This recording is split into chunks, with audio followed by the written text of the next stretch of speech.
काय रे, झोप लागत नाहीये ग तुला? का सारंग तुझ्यावर चिडला म्हणून झोप उडालीये तुझी? एवढ्या रात्रीचा मेसेज कोणाला करतेस? मेसेज नाही करत आहे, टाइमपास करते. सारंग चिडलं तर चिडू दे, मला काय फरक पडत नाही. उलट आई आणि सारंगनी भांडलंच पाहिजे, तरच सगळं साध्य होईल. मला एक कोडं पडलंय मोनिका. सारंग तर गुरुकुलासाठी एवढं का करतोय? म्हणजे स्वतःच्या आबरूची पर्वा नाही आहे, मेंदळ्यांच्या नावाची पर्वा नाही आहे, सरळ जेलमध्ये जायला तयार झालाय. त्या गुरुकुलामध्ये काय गडबड आहे एवढी? हे देवा, याला शंका आलेली दिसते. हा सावलीपर्यंत पोचायला वेळ नाही लावणार. मला याच्या डोक्यातून हे सगळं काढायला पाहिजे. एवढं कोडं पडण्यासारखं काय? ती ओवी जाते त्या गुरुकुलात गाण्याच्या क्लाससाठी. त्याचा किती जीव आहे माहिती आहे ना तिच्यावर. ओवीसाठी तो कुठल्याही टोकाला जाऊ शकतो, हे अख्ख्या घरात सगळ्यांना माहिती आहे. त्यात काय एवढा मोठा प्रश्न पडायचा आहे? तिच्यासाठी एवढा आटापिटा सुरू असेल त्याचा. हळू झोपली. पुण्यामध्ये ना 100 संगीत क्लासेस आहेत. त्या गुरुकुलामध्ये कोण गाणं शिकवतं हेही माहिती नाही आहे. त्या गुरुकुलाच्या गुरुचा पत्ता नाही. त्याला विचारलेलं ना त्या दिवशी तू काय म्हणाला? मला नाही माहिती, मी सोडायला जातो ओवीला. असं काय त्या गुरुकुलामध्ये? कारण निष्णात गुरु तर पुण्यामध्ये हजारो मिळतील. काय हे सगळं त्या गुरुकुलाच्या नावात दडलंय. नावात म्हणजे? हां, तुला माहिती नाही का? गुरुकुलाचं नाव आहे स्वर सावली संगीत गुरुकुल. काय? सावली नाव आहे त्या गुरुकुलाचं? म्हणजे सावलीचं नाव दिलंय गुरुकुलाला? सावलीचं नाव दिले त्या जगन्नाथनी त्या गुरुकुलाला. अरे बाप, ठीक आहे ना राजकुमार. तूच तर बोलला होतास ना मागे की तो सायको जगन्नाथने त्या सावलीला त्याची मुलगी मानलंय. मग ती मेली म्हणून तिच्या आठवणीत आपलं ठेवलं असेल त्याने त्या गुरुकुलाचं नाव. एवढं कुठे विचार करतोयस? नाही, तू नीट ऐकलं नाहीस. नाव आहे स्वर सावली संगीत विद्यालय. तिच्या आठवणीत जर ठेवलं असेल तर कैलासवासी सावली स्मरण प्रित्यर्थ असं काहीतरी पुढे लावतो ना आपण. भविष्य सांगणारा पंडित अशी गोडचूक करू शकत नाही.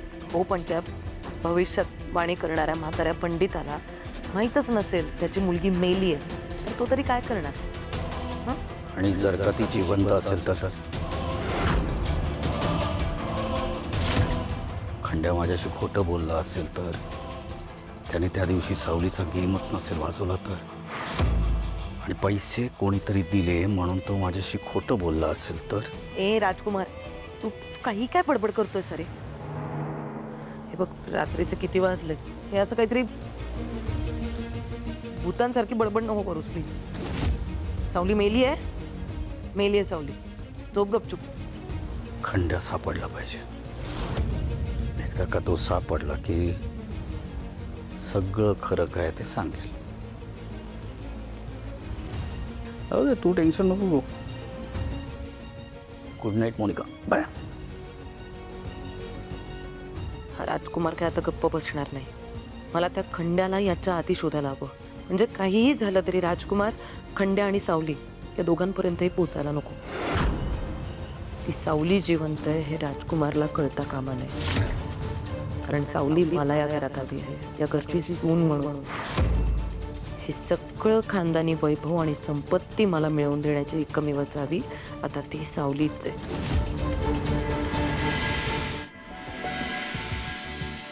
आबिर कुठे राहिला? मॅचची वेळ झाली तरी अजून आला नाही.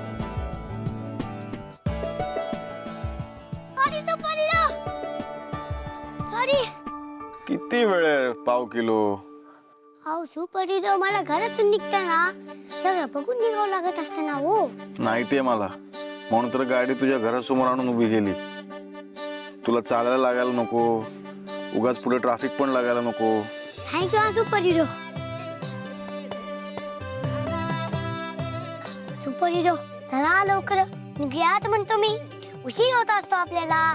मॅच सुरू होण्यापूर्वी आपल्याला एक महत्वाचं काम असतं बघा. इथे गेल्यावर आपल्याला पहिल्यांदा एका स्पेशल ग्रुप मध्ये पोहोचायचं असतं. माहिती आहे मला, माहिती आहे. आता बाद फेरी सुरू झाली आहे म्हणजे प्रत्येक मॅच फायनल सारखी वाटणार. बरोबर बोलला असतं बघा तुम्ही सुपर हिरो. म्हणून तर आपल्याला उशीर करून चालत नसतं. चला लवकर गाडी सुरू करा म्हणतो मी. ए गाडी फास्ट नाही चालवणार मी आधी सांगतो. का? हे बघ काळजी नको करू, आपण वेळेत पोचणार. आणि तसे मॅच सुरू झाल्याशिवाय मी टीव्ही चालू करणार नाही. काय?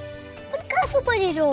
कारण माझं एक सुपरस्टिशन आहे. म्हणजे ते काय असतं? अंधश्रद्धा.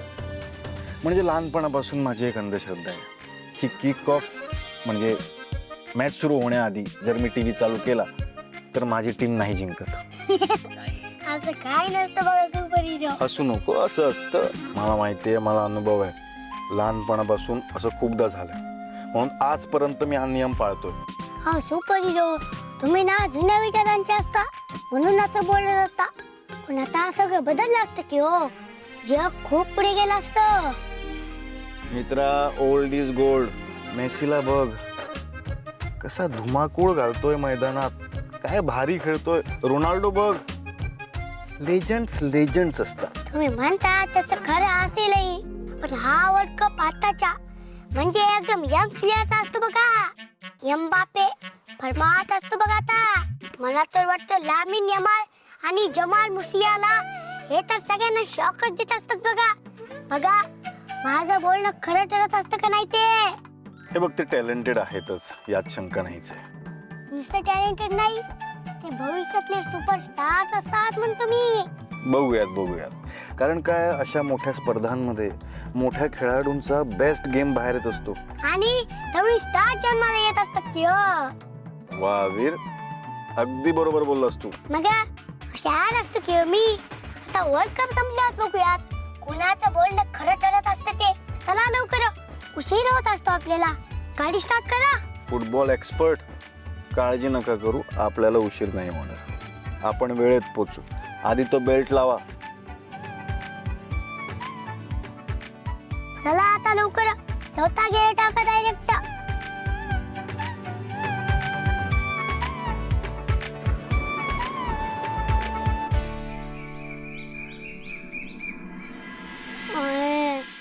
मस्त जायचं बजायचं.